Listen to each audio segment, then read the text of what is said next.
दोस्तों, स्वागत है आप सभी का SDM आर्ट्स क्लासेस में। तो कैसे हैं आप सब? हम उम्मीद करते हैं कि आप सब ठीक होंगे। दोस्तों, आज मैं फिर से लेकर आ गया हूं आप लोग के लिए हिस्ट्री का 50 VBI ऑब्जेक्टिव जो डायरेक्ट आपके एग्जाम में पूछे जाएंगे, ठीक है ना। जो 2024 सेशन के लिए महत्वपूर्ण प्रश्न है, ठीक है। 2024 के लिए क्लास 12 का हिस्ट्री का 50 VBI ऑब्जेक्टिव क्वेश्चन आज हम देखेंगे, ठीक है ना। आज कवर करेंगे आज के इस क्लास में, ठीक है। तो चलिए बिना देरी किए, समय बहुत कम है, ठीक है ना। बिना देरी किए हम फटाफट ऑब्जेक्टिव क्लास को पूरा अच्छे से कवर करते हैं और याद के साथ करते हैं, ठीक है। चलिए अच्छे से शुरू करते हैं। देखिए, आपका पहला क्वेश्चन है, ठीक है ना। इस क्लास का पहला क्वेश्चन है कि मौर्य साम्राज्य का प्रथम शासक कौन था, ठीक है। मौर्य साम्राज्य का प्रथम शासक, देखिए प्राचीन में एक साम्राज्य है मौर्य साम्राज्य, ठीक है ना, जिसका पहला शासक यानी कि चंद्रगुप्त मौर्य था, ठीक है ना। पहला शासक कौन था? चंद्रगुप्त मौर्य, ठीक है ना। अर्थात कि मौर्य साम्राज्य का स्थापना, ठीक है ना, यह मौर्य साम्राज्य की स्थापना किसने किया था? चंद्रगुप्त मौर्य ने किया था, ठीक है। चंद्रगुप्त मौर्य ने किया था। अगला प्रश्न आपकी 2 नंबर प्रश्न है कि वेदों की कुल संख्या कितनी है? वेद आप लोग जानते होंगे, वेद कितनी है जी? 4 वेद है। कौन कौन सी वेद है? ऋग्वेद, ठीक है, यजुर्वेद, सामवेद और अथर्ववेद। सबसे पुराना वेद कौन सा है? तो ऋग्वेद है। सबसे पुराना वेद ऋग्वेद है। और सबसे नया वाला वेद कौन सा है? तो अथर्ववेद है। कौन सा है? अथर्ववेद है, ठीक है। याद रखिएगा इसको, ये भी प्रश्न पूछता है कि सबसे पुराना वेद कौन सा है? ऋग्वेद। सबसे नया वेद अथर्ववेद, ठीक है ना। और वेदों की कुल संख्या कितनी है? तो 4 है, ठीक है ना। अगला प्रश्न है आपकी कि पुराणों की कुल संख्या कितनी है? पुराणों की कुल संख्या कितनी है? 18 है। कितनी है पुराणों की कुल संख्या? तो 18 है, ठीक है ना। अच्छे से याद हो रहा है ना। अच्छे से कवर करते चलिए, ठीक है ना। शुरू से अंत तक देखिएगा। 50 VBI ऑब्जेक्टिव है जो डायरेक्ट आपके एग्जाम में पूछे जाएंगे, ठीक है ना। MVBI प्रश्न इसको बोलते हैं, ठीक है। चलिए अगला प्रश्न है 4 नंबर प्रश्न है कि 16 महाजनपद में सबसे शक्तिशाली महाजनपद कौन था, ठीक है ना। प्राचीन में, ठीक है ना, प्राचीन में कुल 16 महाजनपद थे, ठीक है ना। 4वीं से 6वीं शताब्दी के बीच में कुल 16 महाजनपद सामने उभर के आई, ठीक है ना। जिसमें सबसे शक्तिशाली अगर महाजनपद थी, ठीक है ना, साम्राज्य जिसको बोल सकते हैं, जैसे राज्य हो गया, वह थी मगध। कौन थी जी दोस्तों? मगध। और मगध कहाँ थी? बिहार को ही बोलते थे उस समय, ठीक है ना, बिहार, ठीक है ना, बिहार कहीं थी मगध, ठीक है। मगध। तो सबसे शक्तिशाली कौन था? मगध। इसकी राजधानी क्या थी? तो राजगिरी। राजधानी क्या थी? राजगिरी। बाद में अलग अलग इसकी राजधानी चेंज होते गई, लेकिन शुरुआती इसकी राजधानी कौन थी? ग्रीवज अर्थात राजगिरी, ठीक है। अगला प्रश्न है आपकी कि भारत का नेपोलियन किसे कहते हैं, ठीक है ना। भारत का नेपोलियन, ठीक है, समुद्रगुप्त को कहते हैं। किसको कहते हैं? समुद्रगुप्त को। नेपोलियन एक शासक था, ठीक है ना, जर्मनी का नहीं था, किसी और देश का था, ठीक है ना। जो इस शासक था, इतना महान शासक था, ठीक है ना। इसी महान शासक के जैसा किसने काम किया था? समुद्रगुप्त ने, ठीक है ना, समुद्रगुप्त ने। तो इसी को बोलते हैं लोग कि नेपोलियन किसे बोलते हैं भारत का? तो समुद्रगुप्त को, ठीक है ना। भारत का नेपोलियन किसे बोलते हैं? समुद्रगुप्त को, ठीक है ना। या फिर या जिस देश का है उस देश का समुद्रगुप्त कौन है? तो नेपोलियन है, ठीक है। ऐसे अगला प्रश्न कि धर्म की शुरुआत किसने किया था, या धम्म महापात्रों को किसने नियुक्त किया था, ठीक है ना। धर्म की शुरुआत किसने किया था, या धम्म महापात्रों को किसने नियुक्त किया था। धर्म क्या है? धर्म पापहीनता, ठीक है ना। यानी कि ऐसे समझिए कि धर्म क्या है? तो लोगों के साथ अच्छा व्यवहार करना, ठीक है, लोगों के साथ दुष्व्यवहार नहीं करना, लोगों की देखभाल करना, उनकी सेवा करना, मदद करना, यही सब क्या है? धर्म है, ठीक है ना। पाप नहीं करना, लोगों को दान देना, ये सब क्या है? धर्म है, ठीक है ना। और इसकी शुरुआत किसने किया था? तो अशोक ने किया था। कब किया था? तो कलिंग युद्ध के पश्चात। कब किया था दोस्तों? कलिंग युद्ध के पश्चात। और कलिंग युद्ध कब हुआ था? तो 261 ईसा पूर्व में हुआ था, ठीक है ना। इस युद्ध में विजयी होने के बाद इसका इतना नरसंहार हुआ था, ठीक है ना। पुरुषों का इतना मतलब हत्या किया गया था, इतना नरसंहार हुआ था कि उस खून खराबा को देखकर अशोक का हृदय क्या हो गया? द्रवित हो गया, ठीक है ना। और अशोक ने बौद्ध धर्म को अपना लिया। किस धर्म को? बौद्ध धर्म को अपना लिया, ठीक है। और अपना एक धर्म चलाया जिसका नाम क्या? धम्म, ठीक है ना।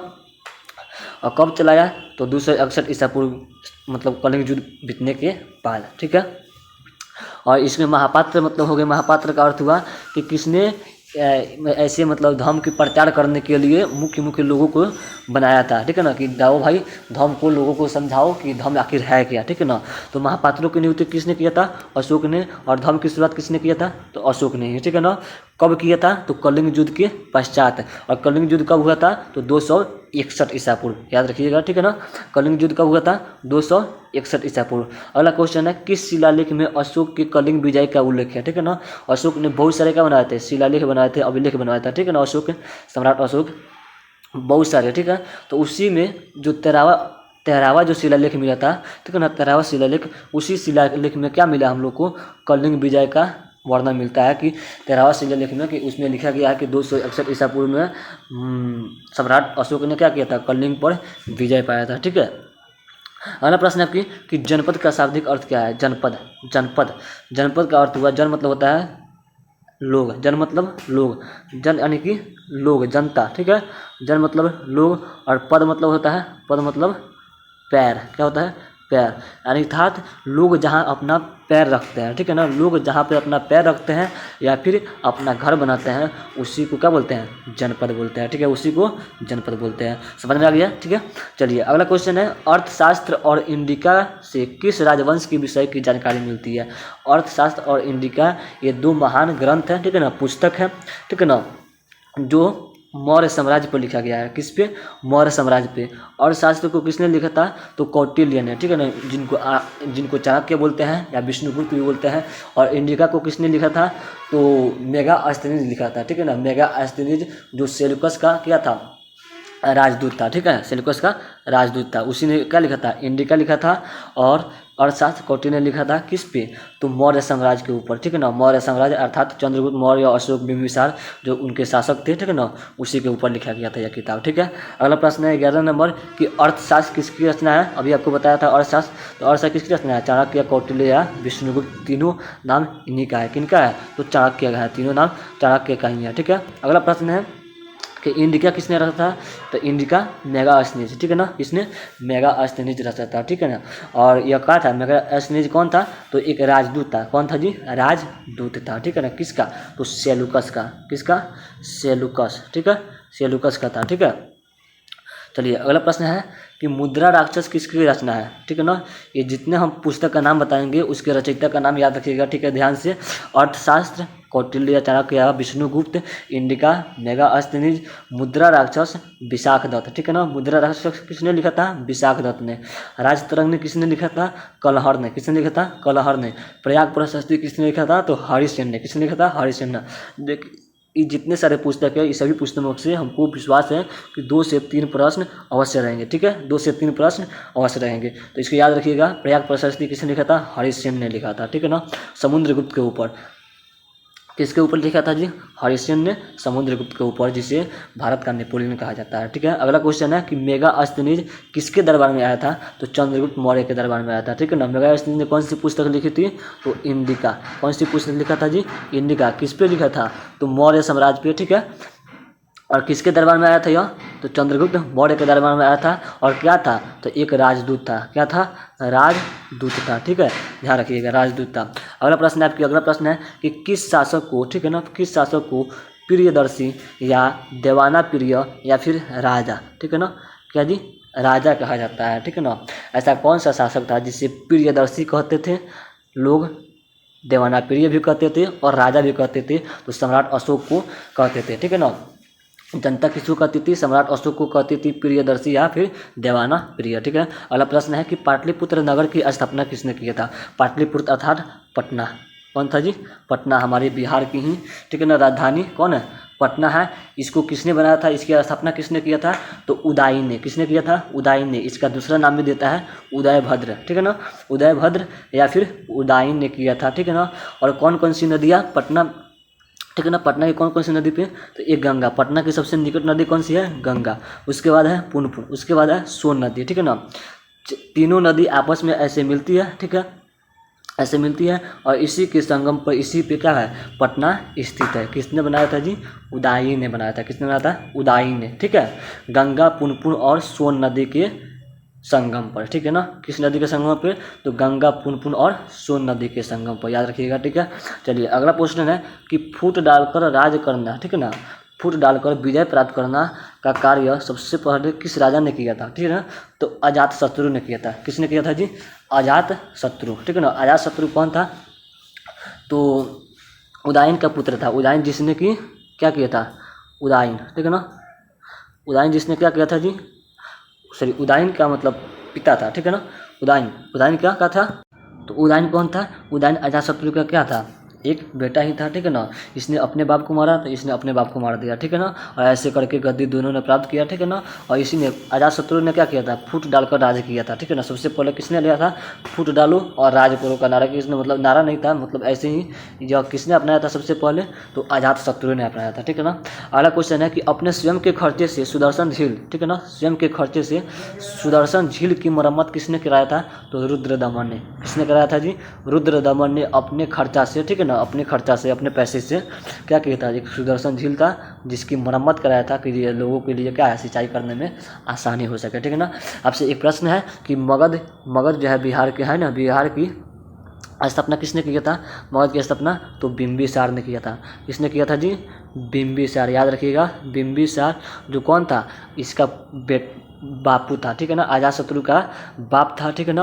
और अजातशत्रु ने क्या किया था, अपने इस बाप को ही मारकर गद्दी प्राप्त किया था, ठीक है ना। तो सेम टू सेम इसका भी पुत्र किसने किया, उदयन ने भी वैसा ही किया, ठीक है ना। उदयन भी अजातशत्रु को मार दिया, अजातशत्रु अपने बाप को, पिता को मार दिया, बिंबिसार को, ठीक है। चलिए आशा है आप लोग समझ गए होंगे। अगला क्वेश्चन है यूरोप, ठीक है ना। देखिए यूरोप का समुद्रगुप्त कौन था, ठीक है ना, तो यूरोप का समुद्रगुप्त नेपोलियन था, ठीक है ना। आपसे पूछेंगे कि भारत का नेपोलियन कौन था, भारत का नेपोलियन तो समुद्रगुप्त था, ठीक है ना। और यूरोप का समुद्रगुप्त कौन था, तो नेपोलियन था, ठीक है ना। दोनों एक दूसरे के पूरक है, ठीक है। चलिए अगला क्वेश्चन कि 510 ईस्वी में सती प्रथा के साक्ष्य वाला प्रथम शिलालेख या अभिलेख कहाँ मिला, तो एरन के सागर में, ठीक है ना, एरन के सागर में 510 में, ठीक है ना, एक 510 ईस्वी में सती प्रथा के साक्ष्य वाला प्रथम शिलालेख कहाँ मिला था, ठीक है ना। 510 में एक शिलालेख बना था, ठीक है ना, जिसमें बताया गया था कि भारत में क्या थी, सती प्रथा प्रचलित थी। सती प्रथा अर्थात कि जिसके पति मर गए तो उसकी पत्नी को भी जिंदे उसके पति के साथ क्या कर दिया जाता, दफना दिया जाता था। क्या किया जाता था जी, दफना दिया जाता था। अगर आपकी पत्नी मर गई, लड़की है, उसकी पति मर जाते थे तो उसकी पत्नी को भी उसके साथ ही दफना दिया जाता था, वो भी जिंदे, ठीक है ना। तो ये किस अभिलेख में मिला है, तो एरन के सागर में। और यह बात एकदम सही है, ठीक है, गलत नहीं है, सही है, ठीक है। अगला क्वेश्चन है कि गुप्तों ने, ठीक है ना, गुप्तों के काल में कौन सी चीनी यात्री भारत आया था, ठीक है ना, कौन सा चीनी यात्री भारत आया था, तो फायान। कौन आया था जी, फायान, ठीक है ना। जैसे मौर्य एक साम्राज्य है, उसी प्रकार गुप्त का था, एक साम्राज्य था जिसके काल में, ठीक है ना, गुप्तों के काल में कौन आया था, तो फायान भारत आया था। कौन आया था दोस्तों, फायान, ठीक है ना, कौन आया था, फायान। अगला क्वेश्चन है, अगला क्वेश्चन से पहले जान लीजिए कि गुप्त काल को, ठीक है ना, गुप्त काल को भारत का स्वर्णिम युग कहा जाता है। कौन सा युग जी, स्वर्ण युग, है ना। यानी कि उस समय भारत जो था कैसा था, स्वर्ण के जैसा था, ठीक है ना, इतना खूबसूरत था। कब, गुप्त काल में।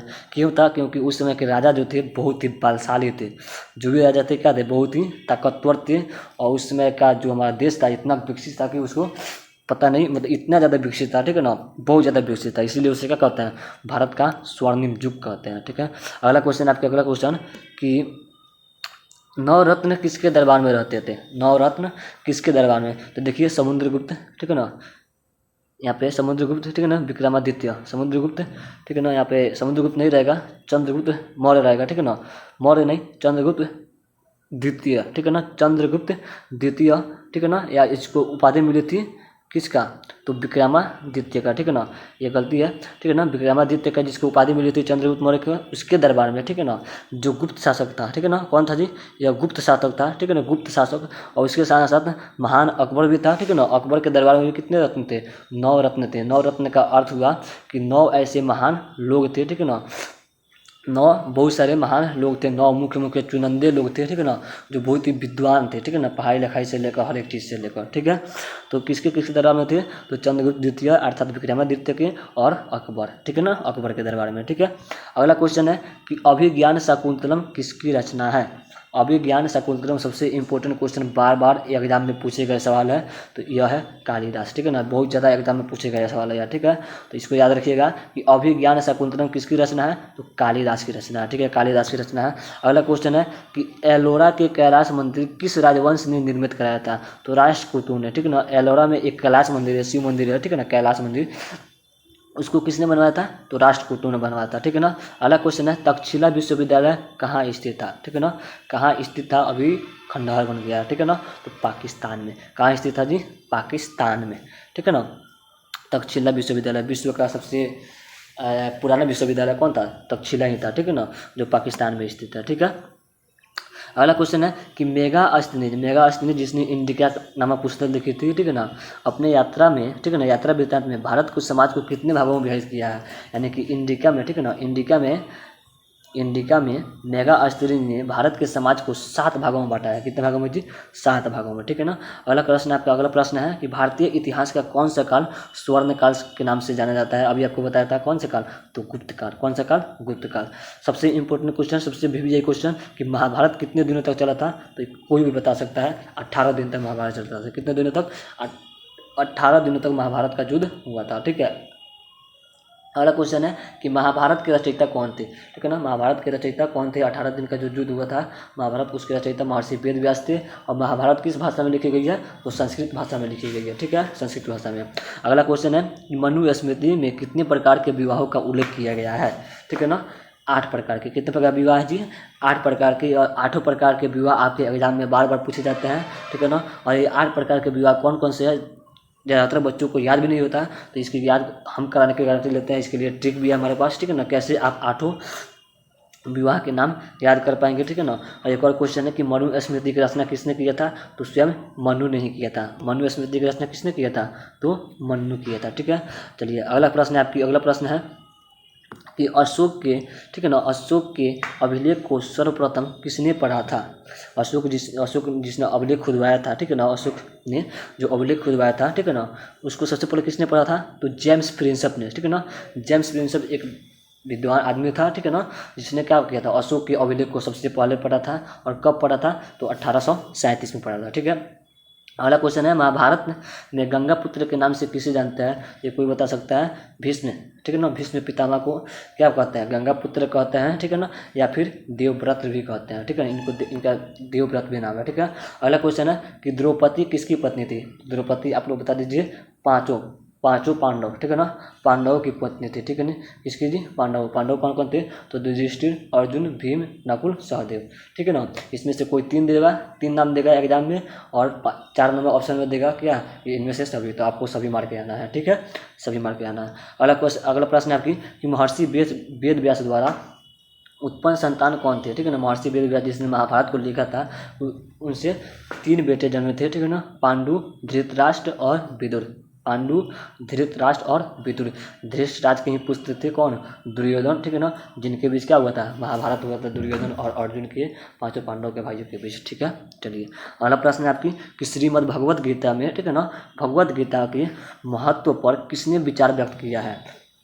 हिंदू की जो सबसे पवित्र ग्रंथ है, ठीक है ना, भगवत गीता, उस पर किसने अपना विचार दिया है?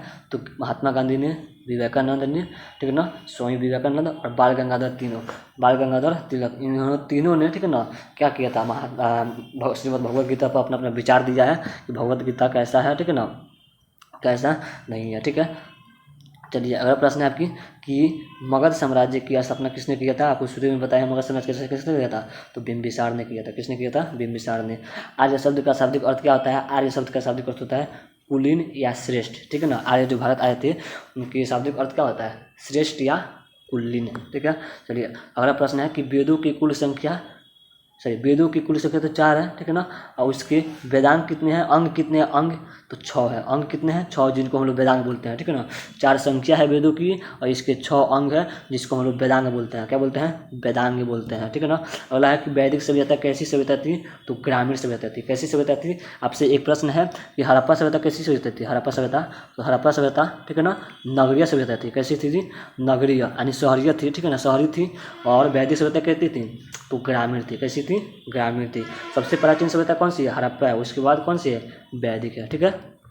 चलिए सबसे बाद का वेद कौन सा है? अथर्ववेद।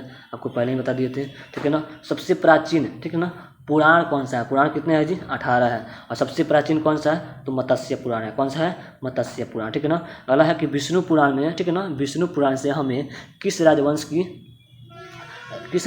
की जानकारी मिलती है? तो देखिए विष्णु पुराण में मौर्य काल की, ठीक है ना, मौर्य वंश का जानकारी मिलती है। और वायु पुराण में गुप्त वंश का, ठीक है ना। वायु पुराण में किसकी? तो गुप्त वंश का। और विष्णु पुराण में मौर्य वंश की जानकारी मिलती है, ठीक है। चलिए आपकी अगला प्रश्न है कि उपनिषद की कुल संख्या कितनी है? तो 108 है। 108 है। वेदों की संख्या 4, वेदांगों की संख्या 6, ठीक है ना, और पुराण की संख्या 18 और उपनिषद की संख्या 108, ठीक है, याद रहेंगे 108, ठीक है। चलिए अगला है कि सुदर्शन झील का निर्माता किसने कराया था, ठीक है ना, निर्माण किसने कराया था, तो चंद्रगुप्त मौर्य ने। और किसने इसका स्वयं के खर्चा से क्या किया था, तो मरम्मत कराया था, तो रुद्रदमन ने किया था अपने स्वयं के खर्चे से, ठीक है ना, इसकी मरम्मत कराया था। और निर्माण किसने कराया था, तो चंद्रगुप्त मौर्य ने, ठीक है ना, चंद्रगुप्त मौर्य ने। अगला प्रश्न है कि मौर्यकालीन टकसाल का प्रधान कौन था, तो लक्षणाध्यक्ष। कौन था जी, लक्षणाध्यक्ष। मौर्यकालीन टकसाल सिक्कों का क्या था, अध्यक्ष था, ठीक है। अगला है मौर्यकाल का सबसे नमूना किससे माना जाता है, सबसे अधिक नमूना किससे मानते हैं मौर्यकाल में, तो स्तंभों को, ठीक है ना, स्तंभों को, ठीक है ना। स्तंभ का शुरुआत किसने किया था, अशोक ने किया था, ठीक है ना, किसने किया था जी, अशोक ने किया था। और यह मौर्य काल का सबसे अच्छा नमूना देखने को मिलता है, ठीक है। चलिए यहीं पे आपकी 50 भी यही इंपॉर्टेंट प्रश्न क्या हुए, समाप्त हुए।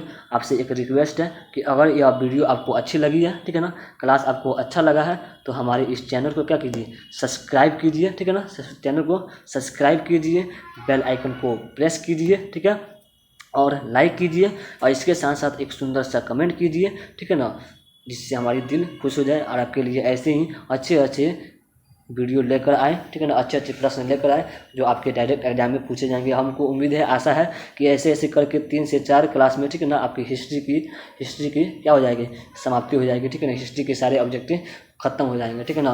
अभी हमने 3 क्लास करा चुके हैं हिस्ट्री की, यह तीसरा क्लास है, ठीक है ना। इसके साथ और हम 2-4 क्लास और कराएंगे और आपकी हिस्ट्री क्या हो जाएगी, खत्म हो जाएगी, ठीक है। तो चलिए, अगर आपको वीडियो अच्छी लगी है तो सुंदर सा कमेंट करके इसको अपने दोस्तों के साथ शेयर कीजिए। मिलते हैं अगले क्लास में, तब तक के लिए जय हिंद।